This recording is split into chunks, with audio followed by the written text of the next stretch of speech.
Hello, Holy Rosary 8th graders. We are going to finish To Kill a Mockingbird. So the last three chapters, 29, 30, and 31 are pretty short chapters and they kind of all flow in together. So where we left off in chapter 28, Jem and Scout had been attacked on their way back from the school, and someone had carried Jem home, and at the very end of chapter 28, we find out that Mr. Tate says that Mr. Ewell is dead under the big tree. Chapter 29. Aunt Alexandra got up and reached for the mantelpiece. Mr. Tate rose, but she declined assistance. For once in his life, Atticus's instinctive courtesy failed him. He sat where he was. Somehow, I could think of nothing but Mr. Bob Ewell saying he'd get Atticus if it took him the rest of his life. Mr. Ewell almost got him, and it was the last thing he did. "Are you sure?" Atticus said bleakly. "He's dead, all right," said Mr. Tate. "He's good and dead. He won't hurt these children again."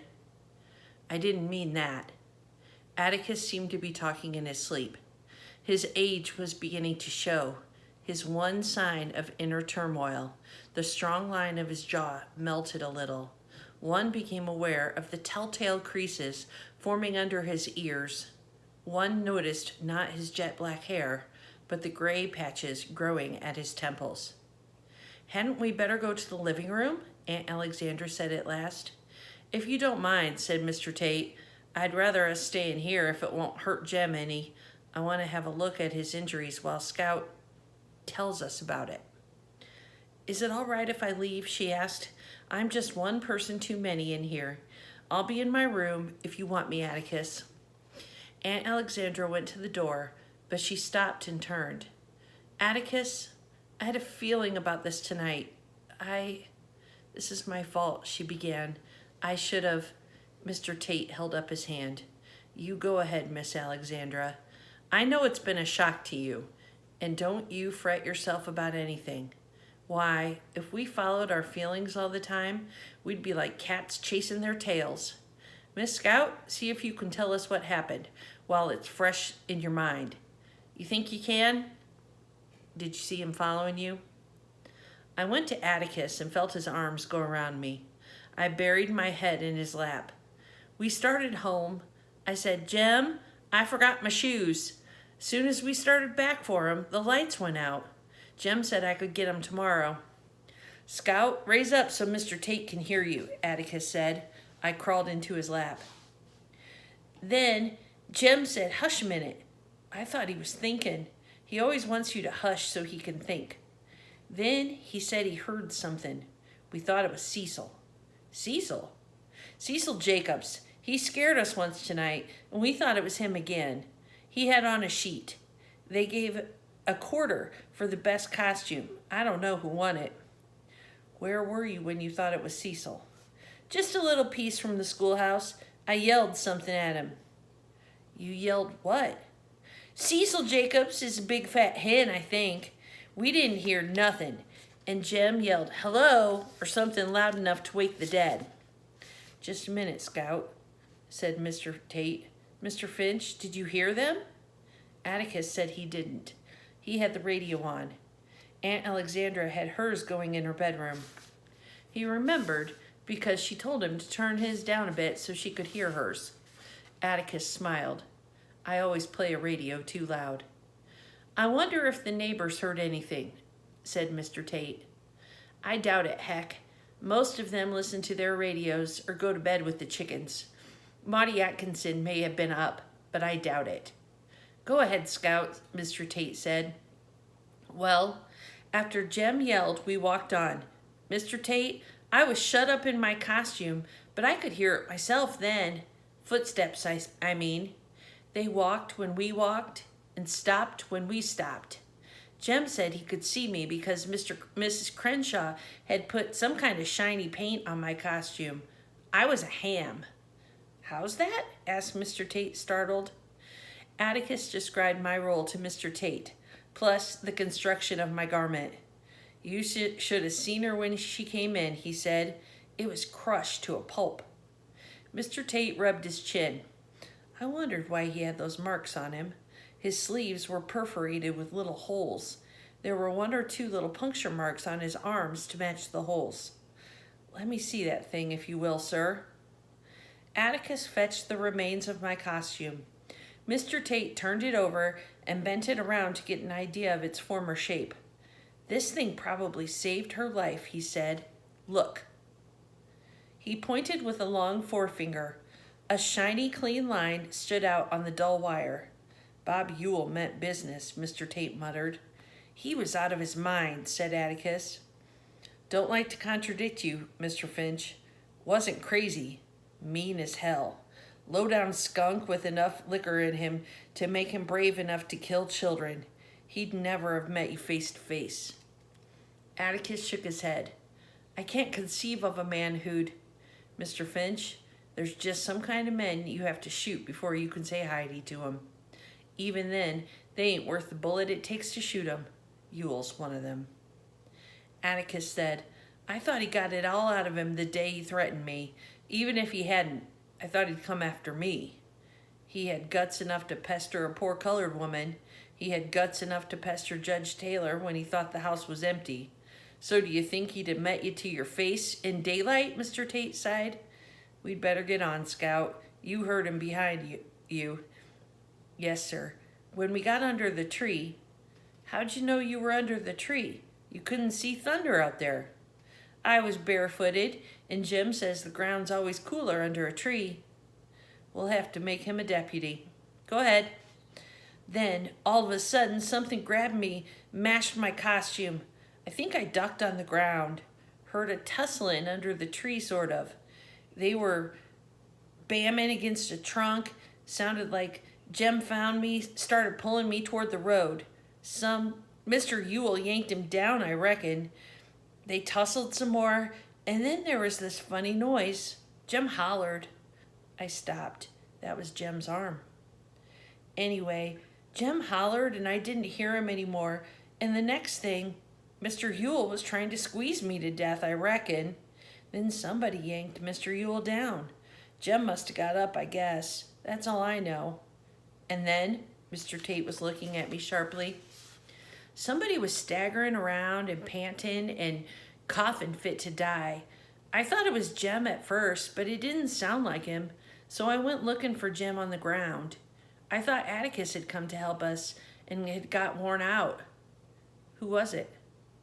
Why, there he is, Mr. Tate. He can tell you his name. As I said it, I half pointed to the man in the corner, but brought my arm down quickly, lest Atticus reprimand me for pointing. It was impolite to point. He was still leaning against the wall. He had been leaning against the wall when I came into the room, his arms folded across his chest. As I pointed, he brought his arms down and pressed the palms of his hands against the wall. They were white hands, sickly white hands that had never seen the sun. So white they stood out garishly against the dull cream wall in the dim light of Jem's room. I looked from his hands to his sand-stained khaki pants. My eyes traveled up his thin frame to the torn denim shirt. His face was as white as his hands, but for a shadow on his jutting chin. His cheeks were thin to hollowness. His mouth was wide. There were shallow, almost delicate indentations at his temples, and his gray eyes were so colorless I thought he was blind. His hair was dead and thin, almost feathery on top of his head. When I pointed to him, his palms slipped slightly, leaving greasy sweat streaks on the wall, and he hooked his thumbs in his belt.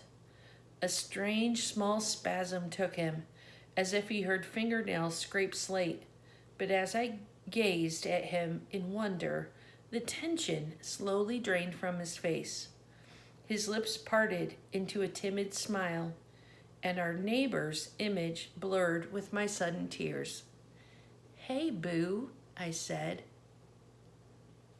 Chapter 30. Mr. Arthur, honey, said Atticus, gently correcting me. Jean Louise, this is Mr. Arthur Radley. I believe he already knows you. If Atticus could blandly introduce me to Boo Radley at a time like this, well, that was Atticus. Boo saw me run instinctively to the bed where Jem was sleeping, for the same shy smile crept across his face. Hot with embarrassment, I tried to cover up by covering Jem up. Don't touch him, Atticus said. Mr. Heck Tate sat looking intently at Boo through his horn-rimmed glasses. He was about to speak when Dr. Reynolds came down the hall. Everybody out, he said, as he came in the door. Evening, Arthur. Didn't notice you the first time I was here. Dr. Reynolds' voice was as breezy as his step, as though he had said it every evening of his life, an announcement that astounded me even more than being in the same room with Boo Radley. Of course, even Boo Radley got sick sometime, I thought. But on the other hand, I wasn't sure. Dr. Reynolds was carrying a big package wrapped in newspaper. He put it down on Jem's desk and took off his coat. You're quite satisfied he's alive now? Tell you how I knew. When I tried to examine him, he kicked me. Had to put out good and proper to touch him. Had to put him out good and proper to touch him. So scat, he said to me. Said Atticus, glancing at Boo. Heck, let's go out on the front porch. There are plenty of chairs out there, and it's still warm enough. I wondered why Atticus was inviting us to the front porch instead of the living room. Then I understood. The living room lights were awfully strong. We filed out. First Mr. Tate. Atticus was waiting at the door for him to go ahead of him. Then he changed his mind and followed Mr. Tate. People have a habit of doing everyday things, even under the oddest conditions. I was no exception. Come along, Mr. Arthur, I heard myself saying.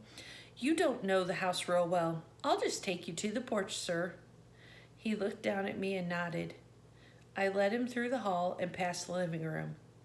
Won't you have a seat, Mr. Arthur? This rocking chair's nice and comfortable. My small fantasy about him was alive again. He would be sitting on the porch. Right pretty spell we're having, isn't it, Mr. Arthur? Yes, a right pretty spell. Feeling slightly unreal, I led him to the chair farthest from Atticus and Mr. Tate. It was in deep shadow. Boo would feel more comfortable in the dark. Atticus was sitting in the swing, and Mr. Tate was in a chair next to him. The light from the living room windows was strong on them. I sat beside Boo. Well, heck, Atticus was saying. I guess the thing to do... Good Lord, I'm losing my memory. Atticus pushed up his glasses and pressed his fingers to his eyes. Jem's not quite 13. No, he's already 13. I can't remember. Anyway, it'll come before county court. What will, Mr. Finch? Mr. Tate uncrossed his legs and leaned forward. Of course, it was clear-cut self-defense, but I'll have to go to the office and hunt up... Mr. Finch, do you think Jem killed Bob Ewell? Do you think that? You heard what Scout said. There's no doubt about it. She said Jem got up and yanked him off her. He probably got hold of Ewell's knife somehow in the dark. We'll find out tomorrow. Mr. Finch, hold on, said Mr. Tate. Jem never stabbed Bob Ewell. Atticus was silent for a moment. He looked at Mr. Tate as if he appreciated what he said, but Atticus shook his head. Heck, it's mighty kind of you, and I know you're doing it from that good heart of yours, but don't start anything like that. Mr. Tate got up and went to the edge of the porch. He spat into the shrubbery, then thrust his hands into his hip pockets and faced Atticus. Like what? He said. I'm sorry if I spoke sharply, Heck, Atticus said simply, but nobody's hushing this up. I don't live that way. Nobody's going to hush anything up, Mr. Finch. Mr. Tate's voice was quiet, but his boots were planted so solidly on the porch floorboards it seemed they grew there. A curious contest, the nature of which eluded me, was developing between my father and the sheriff. It was Atticus's turn to get up and go to the edge of the porch. He said, and spat dryly into the yard. He put his hands in his pockets and faced Mr. Tate. Heck, you haven't said it, but I know what you're thinking. Thank you for it. Jean Louise, he turned to me. You said Jem yanked Mr. Ewell off of you? Yes, sir. That's what I thought. See there, Heck? Thank you from the bottom of my heart, but I don't want my boy starting out with something like this over his head. Best way to clear the air is to have it all out in the open. Let the county come and bring sandwiches. I don't want him growing up with a whisper about him.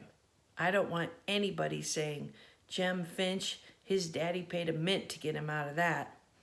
Sooner we get this over with, the better. Mr. Finch, Mr. Tate said stolidly. Bob Ewell fell on his knife. He killed himself. Atticus walked to the corner of the porch. He looked at the wisteria vine. In his own way, I thought, each was as stubborn as the other. I wondered who would give in first. Atticus's stubbornness was quiet and rarely evident, but in some ways he was as set as the Cunninghams. Mr. Tate's was unschooled and blunt, but it was equal to my father's. Heck, Atticus's back was turned. If this thing's hushed up, it'll be a simple denial to Jem of the way I've tried to raise him. Sometimes I think I'm a total failure as a parent, but I'm all they got. Before Jem looks at anyone else, he looks at me. And I've tried to live so I can squarely look back at him. If I've connived at something like this, frankly, I couldn't meet his eye. And the day I can't do that, I know I've lost him. I don't want to lose him and Scout because they're all I've got. Mr. Finch, Mr. Tate was still planted to the floorboards. Bob Ewell fell on his knife. I can prove it. Atticus wheeled around. His hands dug into his pockets. Heck, can't you even try to see it my way? You've got children of your own, but I'm older than you. When mine are grown, I'll be an old man if I'm still around. But right now, if they don't trust me, they won't trust anybody. Jem and Scout know what happened. If they hear me saying downtown something different happened, heck, I won't have them anymore. I can't live one way in town and another way in my home. Mr. Tate rocked on his heels and said patiently, he'd flung Jem down, he stumbled over a root under that tree, and look, I can show you. Mr. Tate reached in his side pocket and withdrew a long switchblade knife. As he did so, Dr. Reynolds came to the door. The son, deceased under that tree, doctor, just inside the schoolyard. Got a flashlight? Better have this one. I can ease around and turn my car lights on, said Dr. Reynolds, but he took Mr. Tate's flashlight. Jem's all right. He won't wake up tonight, I hope, so don't worry. That the knife that killed him, Heck? No, sir. Still in him. Looked like a kitchen knife from the handle. Ken ought to be there with a hearse by now, Doctor. Good night. Mr. Tate flicked open the knife. It was like this, he said.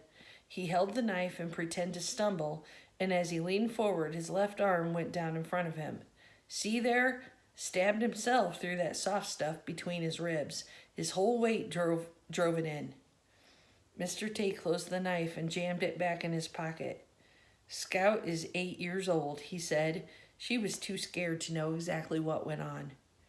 You'd be surprised, Atticus said grimly. I'm not saying she made it up. I'm saying she was too scared to know exactly what happened. It was mighty dark out there, black as ink. It takes somebody mighty used to the dark to make a competent witness. I won't have it, Atticus said softly. God damn it, I'm not thinking of Jem. Mr. Tate's boot hit the floorboard so hard, the lights in Miss Maudie's bedroom went on. Miss Stephanie Crawford's lights went on. Atticus and Mr. Tate looked across the street, then at each other. They waited. When Mr. Tate spoke again, his voice was barely audible. Mr. Finch, I hate to fight you when you're like this.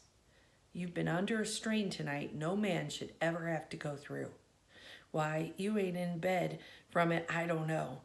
But I do know that for once you haven't been able to put two and two together, and we've got to settle this tonight because tomorrow will be too late. Bob Ewell's got a kitchen knife in his craw. Mr. Tate added that Atticus wasn't going to stand there and maintain that any boy Jem's size with a busted arm had fight enough left in him to tackle and kill a grown man in the pitch dark. Heck, said Atticus abruptly. That was a switchblade you were waving. Where'd you get it? Took it off a drunk man, Mr. Tate answered coolly. I was trying to remember. Mr. Ewell was up on me, then he went down. Jem must have gotten up. At least I thought. Heck, I said I took it off a drunk man downtown tonight. Ewell probably found that kitchen knife in the dump somewhere, honed it down and bided his time. Just bided his time. Atticus made his way to the swing and sat down. His hands dangled limply between his knees. He was looking at the floor. He had moved with the same slowness that night in front of the jail, when I thought it took him forever to hold his newspaper and toss it in his chair. Mr. Tate clumped softly around the porch. It ain't your decision, Mr. Finch. It's all mine. It's my decision and my responsibility. For once, if you don't see it my way, there's not much you can do about it. If you want to try, I'll call you a liar to your face. Your boy never stabbed Bob Ewell, he said slowly. Didn't come near a mile of it, and now you know it. All he wanted to do was get him and his sister safely home. Mr. Tate stopped pacing. He stopped in front of Atticus, and his back was to us. I'm not a very good man, sir, but I am sheriff of Macomb County. Lived in this town all my life, and I'm going on 43 years old. Know everything that's happened here since before I was born. There's a black boy dead for no reason, and the man responsible for it is dead. Let the dead bury the dead this time, Mr. Finch. Let the dead bury the dead. Mr. Tate went to the swing and picked up his hat. It was lying beside Atticus. Mr. Tate pushed back his hair and put his hat on. I never heard tell that it's against the law for a citizen to do his utmost to prevent a crime from being committed, which is exactly what he did. But maybe you'll say it's my duty to tell the town all about it and not hush it up. Know what had happened then? All the ladies in Macomb, including my wife, be knocking on his door, bringing angel food cakes. To my way of thinking, Mr. Finch, taking the one man who's done you in this town a great service and dragging him with his shy ways into the limelight, to me, that's a sin. It's a sin, and I'm not about to have it on my head. If it was any other man, it'd be different. But not this man, Mr. Finch. Mr. Tate was trying to dig a hole in the floor with the toe of his boot. He pulled his nose, then he massaged his left arm. I may not be much, Mr. Finch, but I'm still sheriff of Macomb County, and Bob Ewell fell on his knife. Good night, sir. Mr. Tate stamped off the porch and strode across the front yard. His car door slammed, and he drove away. Atticus sat looking at the floor for a long time. Finally, he raised his head. Scout, he said. Mr. Ewell fell on his knife. Can you possibly understand? Atticus looked like he needed cheering up. I ran to him and hugged him and kissed him with all his might. Yes, sir, I understand, I reassured him. Mr. Tate was right. Atticus disengaged himself and looked at me. What do you mean? Well, it'd sort of be like shooting a mockingbird, wouldn't it? Atticus put his face in my hair and rubbed it. When he got up and walked across the porch into the shadows, his youthful step had returned. Before he went inside the house, he stopped in front of Boo Radley. Thank you for my children, Arthur, he said. I'm going to take a little pause here, going on with chapter 31.